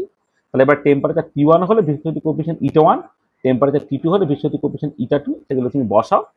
হ্যাঁ, এই দুটো বসাও, বসে এবার একটা থেকে আরেকটা বিয়োগ করো, log eta 2 minus log eta 1 হয়ে গেল E dagger viscous by 2.303 R into 1/T2 minus 1/T1। তাহলে এখান থেকে ইডাগার ভিস্কাসটা হচ্ছে 2.303 log 10 base eta 2 by eta 1 divided by 1/T2 minus 1/T1। তাহলে এইখান থেকে প্রচুর নিউমেরিক্যাল প্রবলেম পড়ে, যে দুটো ডিফারেন্ট টেম্পারেচারে যদি তোমাকে ভিসকসিটি কোএফিসিয়েন্ট বলে দেয়, সেখান থেকে তুমি ভিসকসিটি অ্যাক্টিভেশন এনার্জিটাকে বের করতে পারবে। একটা হচ্ছে যদি তোমাকে লগ ইটা ভার্সে 1/T প্লট করে তার স্লোপটাকে বলে দেয়, সেইখান থেকে তুমি ভিসকসিটি অ্যাক্টিভেশন এনার্জি বের করতে পারবে, যেটা 2.303 আর ইন্টু স্লোপ হলো। আবার উল্টো দিকে যদি তোমার এটা বলে দেয়, দুটো ডিফারেন্ট টেম্পারেচারে যদি ভিসকসিটি কোএফিসিয়েন্টের ভ্যালু বলে দেয়, তাহলে নিউমেরিক্যাল প্রবলেম করার সময় তুমি এই পার্টিকুলার ফর্মুলা ব্যবহার করে ভিসকসিটি অ্যাক্টিভেশন এনার্জিটাকে বের করে ফেলতে পারো। আচ্ছা, তাহলে এবারে আমাদের তাহলে দেখো ভিসকসিটি রিলেটেড যে নর্মাল কথাবার্তাগুলো, সেই নর্মাল কথাবার্তাগুলো আমরা বলে ফেললাম। এবারে আমি সিলেবাসে এটা বলার পরে সিলেবাসে হঠাৎ করে দেখলাম যে শেষে এই লিকুইড স্টেটের মধ্যে একটা জিনিস উল্লেখ করা আছে, সেটা বলছে যে concentration dependence of viscosity and surface tension. তাই concentration dependence of surface tension এবং ভিসকসিটি এইটা অ্যাকচুয়ালি কি বলতে চাই। আচ্ছা, এমনিতে নর্মালি যখন concentration dependence of viscosity of liquid তুমি দেখো, তাহলে হচ্ছে কোন ইম্পিউরিটি অ্যাড করছে তার মতো করে ভিসকসিটি কোএফিসিয়েন্ট কোন একটা লিকুইডের ক্ষেত্রে বাড়তেও পারে কমতেও পারে। যেমন ধরো তুমি যদি গ্লিসারিন ব্যবহার করো, তাহলে কনসেন্ট্রেশন মানে জলেতে গ্লিসারিন ব্যবহার করলে ভিসকসিটি কোএফিসিয়েন্ট অফ দ্য লিকুইড বাড়ে। আবার ধরো তুমি একটা অ্যাসিটিক অ্যাসিড টাইপের কাউকে ব্যবহার করছো জলের মধ্যে, তাহলে দেখা যাচ্ছে ভিসকসিটি কোএফিসিয়েন্টটা কমছে। এবং ল্যাবরেটরিতে তোমার এই অ্যাসিটিক অ্যাসিডের সলিউশন নিয়ে বিভিন্ন কনসেন্ট্রেশনে ভিসকসিটি মেপে যে ভিসকসিটিটা concentration of the acetic acid তার সঙ্গে সঙ্গে কমছে, তার একটা ছবিও তোমার আঁকতে পারে, ছবিটা এরকম দেখতে হয়। আবার একই জিনিস যদি আমি অ্যাসিটিক অ্যাসিড না নিয়ে যদি গ্লিসারিন করতাম, তাহলে জাস্ট পিওর ওয়াটার না নিয়ে গ্লিসারিনের বিভিন্ন কনসেন্ট্রেশন সলিউশন বানিয়ে তার যদি viscosity coefficient of the solution calculate করতাম, তাহলে ভিসকসিটি কোএফিসিয়েন্ট এইরকমভাবে বাড়তো। তাহলে ইউজুয়ালি ল্যাবরেটরিতে যতটুকু কাজ করতে হয় সেটা হচ্ছে এইটুকু, যে নর্মাল কোন একটা লিকুইড অ্যাসিটিক অ্যাসিড বা গ্লিসারিন এই টাইপের যদি ব্যবহার করো, তাহলে জলের ভিসকসিটি কোএফিসিয়েন্ট সাডেনলি পাল্টাচ্ছে। অ্যাসিটিক অ্যাসিড ব্যবহার করলে হচ্ছে জলের ভিসকসিটি কোএফিসিয়েন্টটা কমে যায়, গ্লিসারিন ব্যবহার করলে জলের ভিসকসিটি কোএফিসিয়েন্টটা বেড়ে যায়। এটা কিন্তু যখন কনসেন্ট্রেশন ডিপেন্ডেন্স অফ ভিসকসিটি কোএফিসিয়েন্ট বলে, শুধু ওইটুকু মানে করে না, অ্যাকচুয়ালি একটা ভীষণ ইম্পর্টেন্ট জিনিস মানে করে। সেইটাই আমরা এখানে আজকে একটু ডিটেল আলোচনা করব। দুটো টপিক একটুখানি ডিটেল একটু আলোচনা করতে হবে। একটা হচ্ছে effect of concentration of solute on viscosity, আর effect of concentration of solute on surface tension. এই দুটো পার্ট আমরা একটু 5-10 মিনিট একটুখানি বলতে চাইছি, তাহলেই আমাদের এই পার্টটা শেষ হয়ে যাবে। আচ্ছা, এবারে এই effect of concentration on solute on viscosity এটাকে বলতে গেলে প্রথমে এই ম্যাক্রোমলিকুল বা পলিমার, তার ক্ষেত্রেই হচ্ছে তোমার এই কনসেন্ট্রেশনের সঙ্গে সঙ্গে ভিসকসিটি বা ভিসকসিটি কোএফিসিয়েন্টের যে ভেরিয়েশনটা, সেটা ভীষণ ইন্টারেস্টিং বা ভীষণ সিগনিফিক্যান্ট। সেইটা একটুখানি আমরা প্রথমে একটুখানি প্রিলিমিনারি ডিসকাশন একটুখানি করে নিই, পরে আমি পলিমার নিয়ে একটা বা দুটো ক্লাস আমি দেবো, পার্টিকুলারলি যারা নেটের জন্য পড়াশোনা করবে তাদের জন্য। সেখানে এই কথাগুলো আরো ডিটেলে আলোচনা হবে। সেটা হচ্ছে যে সলিউশন অফ এ ম্যাক্রোমলিকুলার পলিমার সেটা দু রকমের হতে পারে, কেউ কেউ মনোডিসপার্স, কেউ কেউ হচ্ছে পলিডিসপার্স। মনোডিসপার্স মানে হচ্ছে যে সলিউশনটা তুমি কনসিডার করছো সেখানে যে সমস্ত পলিমার ইউনিটসগুলো আছে তাদের মোলার মাস সব একই। আর পলিডিসপার্স মানে হচ্ছে যে যে সলিউশনটা তুমি কনসিডার করছো সেখানে বিভিন্ন পলিমার থাকবে হ্যাভিং ডিফারেন্ট মোলার মাস। আসলে পলিমার যখন তৈরি হয় সেটা তো ফ্রি র্যাডিক্যাল চেন মেকানিজমে তৈরি হয়। এবার চেন টার্মিনেশনটা অত ভালো করে কন্ট্রোল করা সবসময় সম্ভব না, সেই জন্য যে পলিমারগুলো পাচ্ছ সেখানে হয়তো দেখা যাচ্ছে একটা পলিমারে কোনোটা হয়তো 90টা মনোমার যুক্ত আছে, কোনোটা 95টা মনোমার যুক্ত আছে, কোনোটা 100টা মনোমার যুক্ত আছে। তাহলে এবারে তুমি যখন একটা পলিমারের সলিউশন ভাবছো, সেই সলিউশনে যে পলিমার ইউনিটসগুলো আছে প্রত্যেকের মোলার মাস এক্স্যাক্টলি একই না হতে পারে, বিভিন্ন মোলার মাসওয়ালা একই টাইপের পলিমার ওই সলিউশনের মধ্যে থাকতে পারে। বিভিন্ন মাসওয়ালা যদি বিভিন্ন মলিকুলার ওয়েট বা মাসওয়ালা যদি পলিমার থাকে সেটা পলিডিসপার্স স্যাম্পল, আর একই মলিকুলার মাসওয়ালা যদি পলিমার থাকে সেটা মনোডিসপার্স স্যাম্পল। আচ্ছা, পলিডিসপার্স পলিমারিক স্যাম্পল যখন তুমি কনসিডার করবে তখন তো 4টে রকমের অ্যাভারেজ মোলার মাস হয়।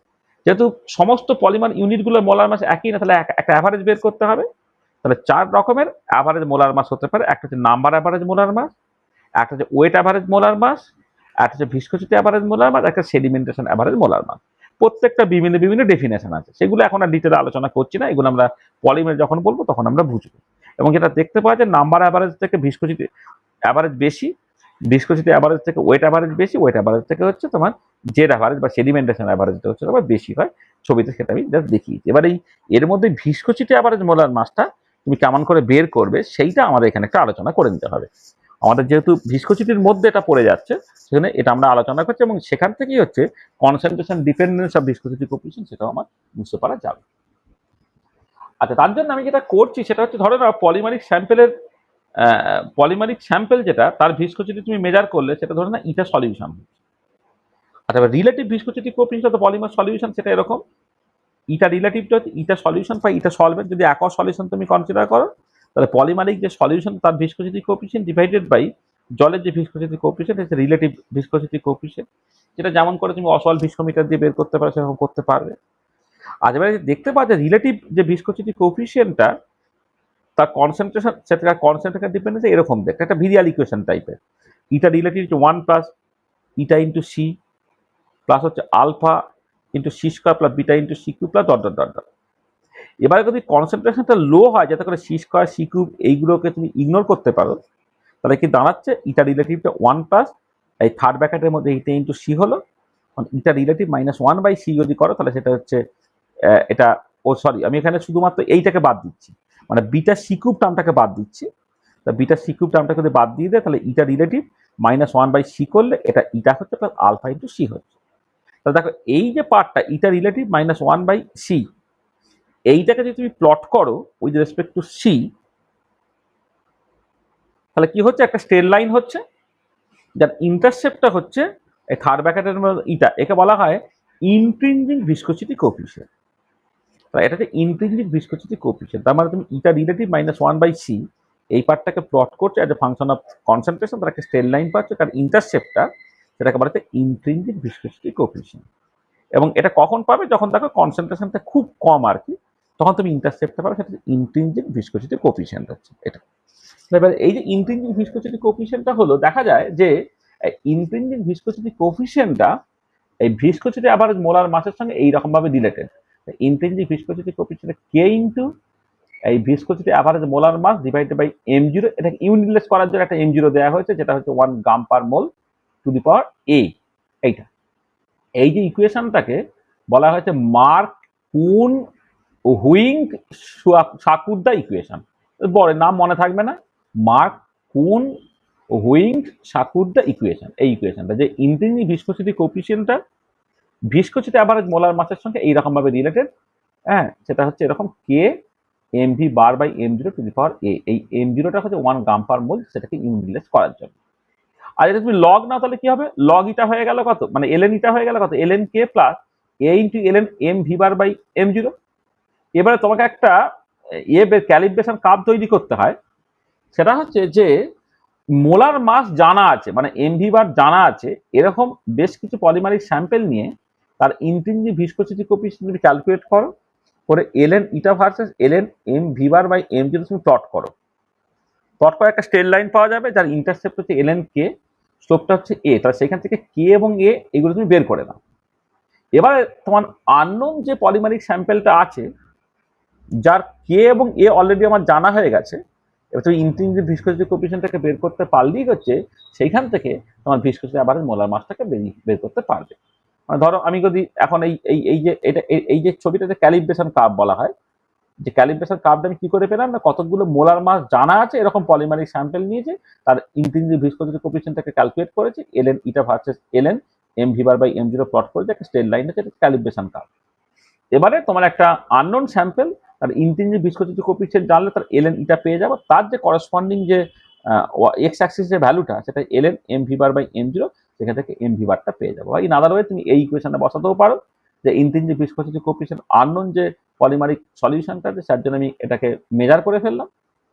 এবারে আমার এখানে এই কেটা জানা আছে, এটা জানা আছে, সেখান থেকে mv বারটা তুমি ক্যালকুলেট করে ফেলতে পারবে।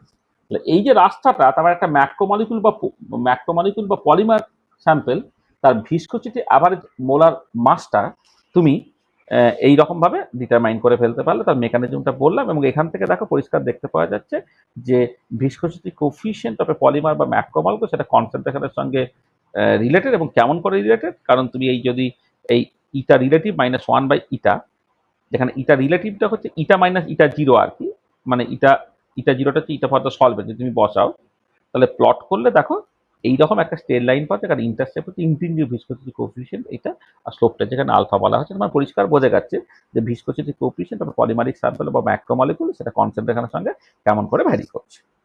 মানে এর আগে যখন অ্যাসিটিক অ্যাসিড সলিউশন বা ডিহাইড্রেশন সলিউশন কনসিডার করে কোনো কোয়ান্টিটিভ এক্সপ্রেশন দেওয়া হয়নি, এখন কিন্তু একটা এক্সপ্রেশন দিয়ে সেটাকে বোঝানো যাচ্ছে।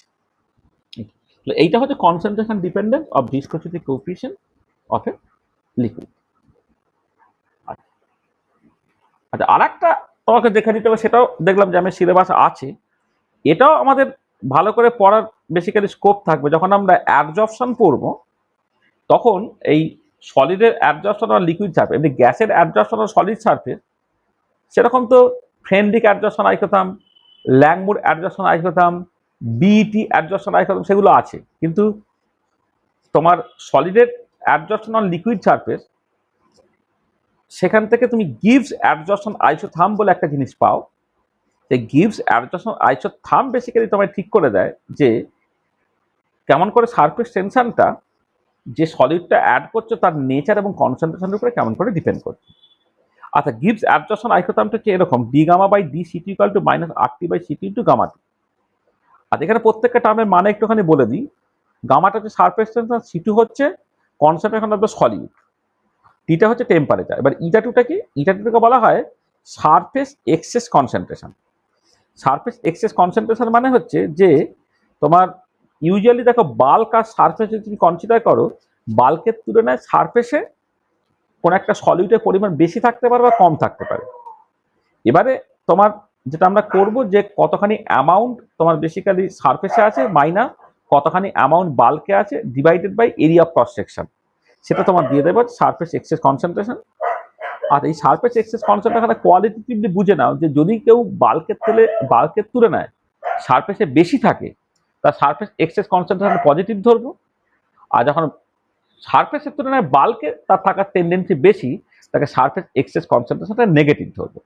তাহলে কি হচ্ছে, তাহলে এটা হচ্ছে গিভস অ্যাডজর্পশন আইসোথাম, যেখানে গামাটা হচ্ছে surface excess concentration which is excess amount of added substance on the surface in comparison to the bulk। তাহলে কি হচ্ছে, এটা হচ্ছে surface excess concentration of the solid with respect to the solvent, surface excess amount divided by surface area, যেটা surface excess concentration. এই যে formula, এই যেটা হচ্ছে গিভস অ্যাডজর্পশন আইসোথাম, সেখানে এই সারফেস এক্সেস কনসেন্ট্রেশনটা কি তার উপরে নির্ভর করে তিনটে সিচুয়েশন করতে পারে। প্রথমে টাইপ 1 সলিউট, যেখানে inorganic salts like sodium chloride, potassium chloride এদেরকে যখন ব্যবহার করা হয় তখন সারফেস টেনশনটা কনসেন্ট্রেশনের সঙ্গে সঙ্গে কেমন করে চেঞ্জ হচ্ছে দেখো। দেখো এবারে সোডিয়াম ক্লোরাইড, পটাশিয়াম ক্লোরাইড এদেরকে যখন জলে মেশাচ্ছ, এরা আয়নিক এবং জলের সলেবল সল্ট, যেহেতু তাদের বাল্কে বা জলে থেকে যাওয়ার টেন্ডেন্সি বেশি, তার জলের থেকে যাওয়ার টেন্ডেন্সি বেশি মানে তার সারফেসে এক্সেস তো থাকবে না বরং কম থাকবে, তখন তুমি বলবে সারফেস এক্সেস কনসেন্ট্রেশনটা নেগেটিভ।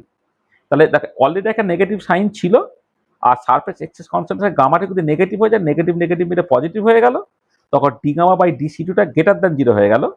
তখন আমি বললাম কি d gamma by D C two greater than zero মানে কি কনসেন্ট্রেশন বাড়ার সাথে সাথে সারফেস টেনশনটা বাড়ছে। দেখো যেটা এই ছবিতে দেখতে পাওয়া যাচ্ছে যে সারফেস কনসেন্ট্রেশন বাড়ার সাথে সাথে সারফেস টেনশনটা বাড়ছে।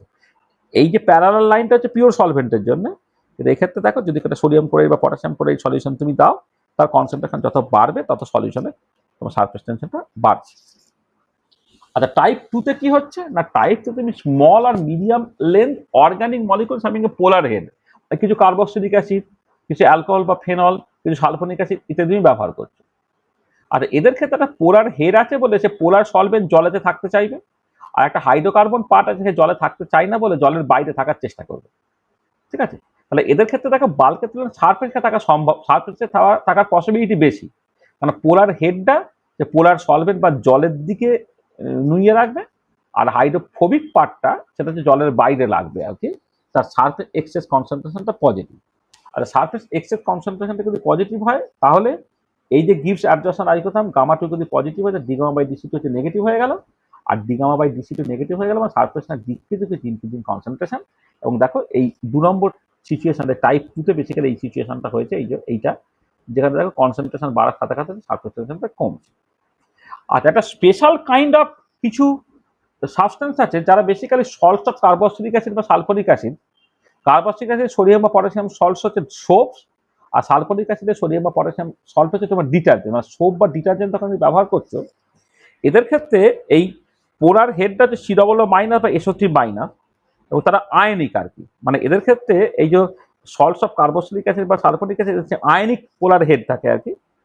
তখন এই আয়নিক হেডটা সে বাল্কের দিকে রাখতে চাইবে, আর হাইড্রোফোবিক পার্টটা যে বাইরের দিকে রাখার চেষ্টা করবে। তাহলে এর ক্ষেত্রে সারফেস টেক্সচার কনসেন্ট্রেশন পজিটিভ তো বটে, এবং এক্সট্রিমলি পজিটিভ, অনেক বেশি পজিটিভ। অনেক বেশি পজিটিভ হলে d gamma by DC two মাঝ লেস দ্যান 1 হবে, অর্থাৎ এর ক্ষেত্রে সারফেস টেক্সচার র্যাপিডলি কমে যাবে। তাহলে এই ধরনের পিসিসগুলো যেমন সোপ বা ডিটারজেন্ট, যারা সারফেস টেনশনটাকে দারুণভাবে কমিয়ে দেয়, তাদেরকে বলে সারফেস অ্যাক্টিভ এজেন্ট বা সারফ্যাক্ট্যান্ট। দেখো তাহলে এদের ক্ষেত্রে এই যে সারফেস টেনশনটা আরো র্যাপিডলি কমছে। আর এবারে কথাটা হচ্ছে যে যখন সারফেসটা পুরো কভার হয়ে গেল, তাহলে এই যে সারফেসটা যখন পুরোপুরি কভার হয়ে গেল, তখন কি হচ্ছে, যে সারফ্যাক্টর মলিকুলগুলোকে দিচ্ছি তারা আর বাল্কে আসতে, তারা আর সারফেসে যেতে পারছে না, বাল্কে আসতে বাধ্য হচ্ছে।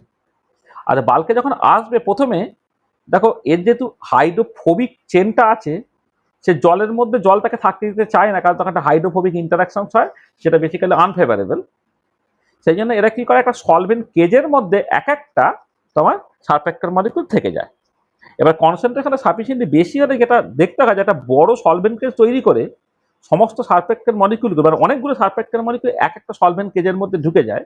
যেহেতু জলটা তোমার পোলা, তাহলে পোলার হেডগুলো হচ্ছে সেন্টারের বাইরের দিকে থাকবে, আর হাইড্রোফোবিক পার্টটা হচ্ছে সেন্টারের ভেতরের দিকে থাকবে। ঠিক আছে, তাহলে এই যে ইন্ডিভিজুয়াল সারফ্যাক্টর মলিকুলগুলো সলভেটেড হয়ে বাল্কের মধ্যে ঘুরে বেড়াচ্ছিল, সেইখান থেকে যখন তোমার একটা এরকম এই তৈরি করছে, মানে একটা এরকম একটা ম্যাক্রো মলিকুল তৈরি করে ফেলছে, তাহলে এই যে প্রসেসটা, সেই প্রসেসটাকে বলা হয় মাইসেলাইজেশন প্রসেস, এবং যেটা তৈরি করে তাকে বলা হয় মাইসেল। ঠিক আছে, তাহলে এটা হচ্ছে মাইসেলাইজেশন হলো বা মাইসেলি তৈরি করে, তাহলে একটা কনসেন্ট্রেশন, যে কনসেন্ট্রেশনের পরে গেলে তোমার মাইসেলিটা তৈরি হয়, তাকে বলে ক্রিটিক্যাল মাইসেলি কনসেন্ট্রেশন। এটা ক্রিটিক্যাল মাইসেলি কনসেন্ট্রেশন। আচ্ছা, এবারে মাইসেলাইজেশন এই যে প্রসেসটা, সেটা হচ্ছে এন্ট্রপিক্যালি ফেভারেবল প্রসেস এবং এনার্জেটিক্যালি আনফেভারেবল। এন্ট্রপিক্যালি ফেভারেবল কেন? দেখো অ্যাপারেন্টলি মনে হচ্ছে যখন মাইসেলাইজেশন হচ্ছে, অনেকগুলো সারফ্যাক্টর মলিকুল একটা ম্যাক্রো মলিকুল তৈরি করছে বলে তোমার নাম্বার অফ পার্টিকেলসের সংখ্যা কমে যাচ্ছে, সেই জন্য এন্ট্রপি কমার কথা, কিন্তু অ্যাকচুয়ালি তা নয়। যেমন সলিউটের জন্য এন্ট্রপিটা কমলো, কিন্তু সলভেন্টের ক্ষেত্রে কি হচ্ছে, যখন ইন্ডিভিজুয়াল সারফ্যাক্টর মলিকুলগুলো জল দিয়ে সলভেটেড হতো, যত বেশি ওয়াটার মলিকুলকে তোমার অর্ডার থাকতে হয়েছিল, তারা যখন একটা বড় সলভেন্ট কেজের মধ্যে অনেকগুলো সারফ্যাক্টর মলিকুলকে ঢুকিয়ে দিকে, তখন অনেক ওয়াটার মলিকুল ফ্রি হয়ে যাচ্ছে। সলভেন্ট মলিকুল যখন ফ্রি হলো, তখন তার একটা অ্যাডিশনাল এন্ট্রপি বেড়ে গেল, কিন্তু সলভেন্টের এন্ট্রপি বাড়াটা সলিডের এন্ট্রপি কমা তার তুলনায় বেশি, বলে ওভারঅল প্রসেসটা এন্ট্রপিক্যালি ফেভারেবল হয়। কিন্তু অ্যাট দ্য সেম টাইম যেটা হয় যে যে এই যে হাইড্রোজেন, মানে সলভেন্ট কেজে যে হাইড্রোজেন বন্ডগুলো সেগুলো স্ট্রঙ্গার হয়, আর বাল্কে যে হাইড্রোজেন বন্ডিং হয় নর্মাল ওয়াটারকে, সেটা অনেক উইকার হয়। তাহলে যখন তোমার এই মাইসেলাইজেশনটা হচ্ছে, অনেক ওয়াটার মলিকুল সলভেন্ট কেজ থেকে ফ্রি হয়ে যাচ্ছে, সেই জন্য প্রসেসটা এনার্জেটিক্যালি আনফেভারেবল হয়, ডেল্টা এইচটা গ্রেটার দেন 0 হয়। তাহলে এবারে দেখো ডেল্টা এন্ট্রপিক্যালি ফেভারেবল, এনার্জেটিক্যালি আনফেভারেবল। এবারে মাইসেলাইজেশন প্রসেসটা যদি থার্মোডাইনামিক্যালি ফেভারেবল হতে, যখন ডেল্টা জিটা নেগেটিভ হতে হবে। ডেল্টা জি যেহেতু ডেল্টা এইচ মাইনাস টি ডেল্টা এস, এটা কখন সম্ভব হবে, প্রসেসটা এন্ট্রপিক্যালি কিন্তু ফেভারেবল, টেম্পারেচার যত বেশি হবে তখন সেটা সম্ভব। তবে টেম্পারেচারটা একটা সার্টেন ভ্যালুর বেশি হলে তবেই কেবলমাত্র মাইসেলাইজেশনটা হবে, সেই যে টেম্পারেচারটা তাকে বলে ক্যাপ টেম্পারেচার। ঠিক আছে, তার টেম্পারেচারটা একটা সার্টেন ভ্যালুর থেকে যদি বেশি হয়, তখন মাইসেলাইজেশনটা হবে, তখন তাকে বলা হচ্ছে ক্যাপ টেম্পারেচার। অর্থাৎ টেম্পারেচারটা যদি এই যে ওই যে টেম্পারেচার তার থেকে কম হয়, তখন মাইসেলাইজেশনটা ঘটবে না। এটা, এবং যখন মাইসেলি তৈরি হয়, অনেক ফিজিক্যাল প্রপার্টি তোমার অ্যাব্রাপ্ট চেঞ্জ হয়। যেমন ধরো সারফেস টেনশন এইভাবে কমতে কমতে একসময় কনস্ট্যান্ট হয়ে যাবে, যখন এখানে মানে সারফেসে যখন আর মলিকুল যেতে পারবে না, অর্থাৎ অর্থাৎ মাইসেলি তৈরি হবে, তখন সারফেস টেনশনটা কমতে কমতে সেটা কনস্ট্যান্ট হয়ে যাবে।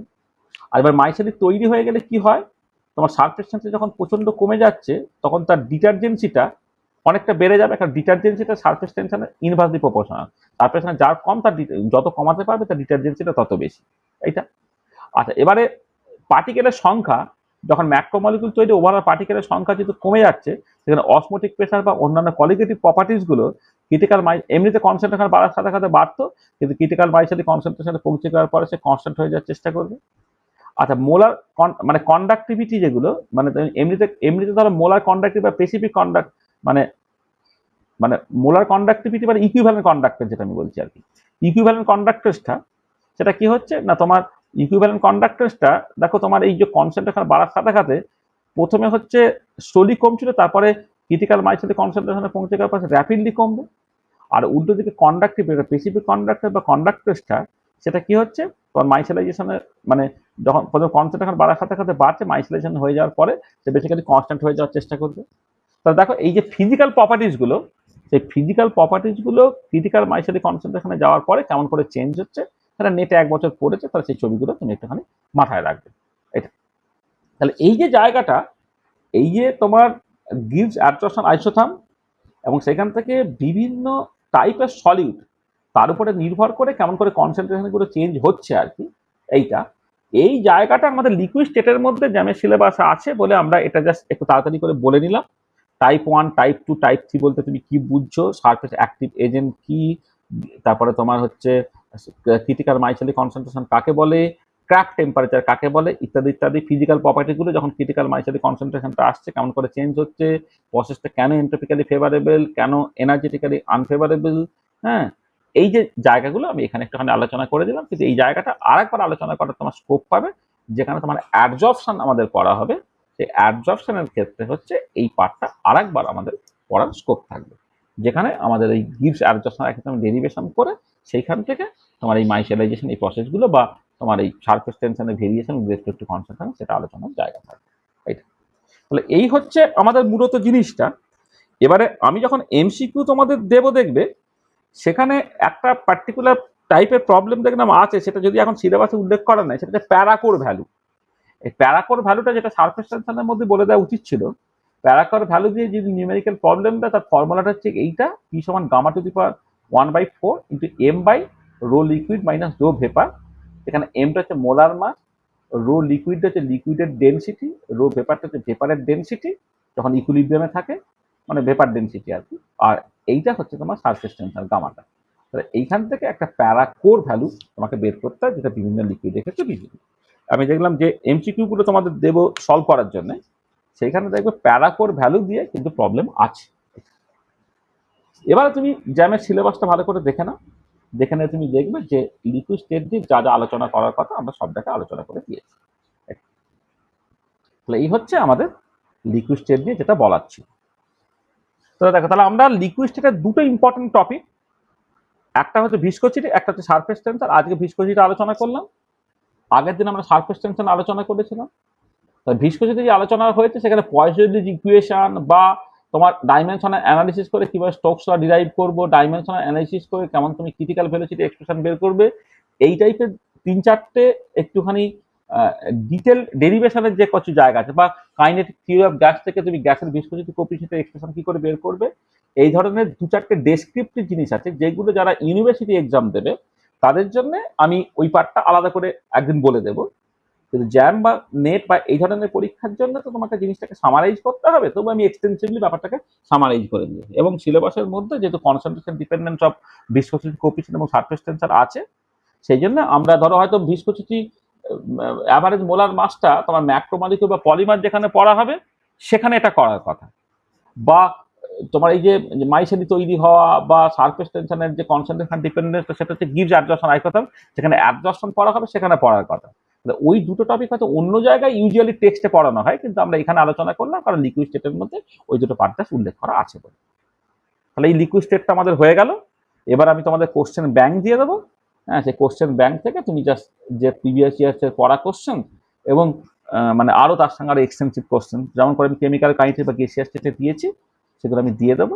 এটা ভালো করে তোমরা পড়ে নেবে, পরের দিনে আমরা এর কোশ্চেন অ্যান্সারগুলোকে আলোচনা করে দেবো, আলোচনা করে নিয়ে নেক্সট টপিকে আমরা চলে যাবো। এটা আর পার্টিকুলারলি যারা, 1 মিনিট।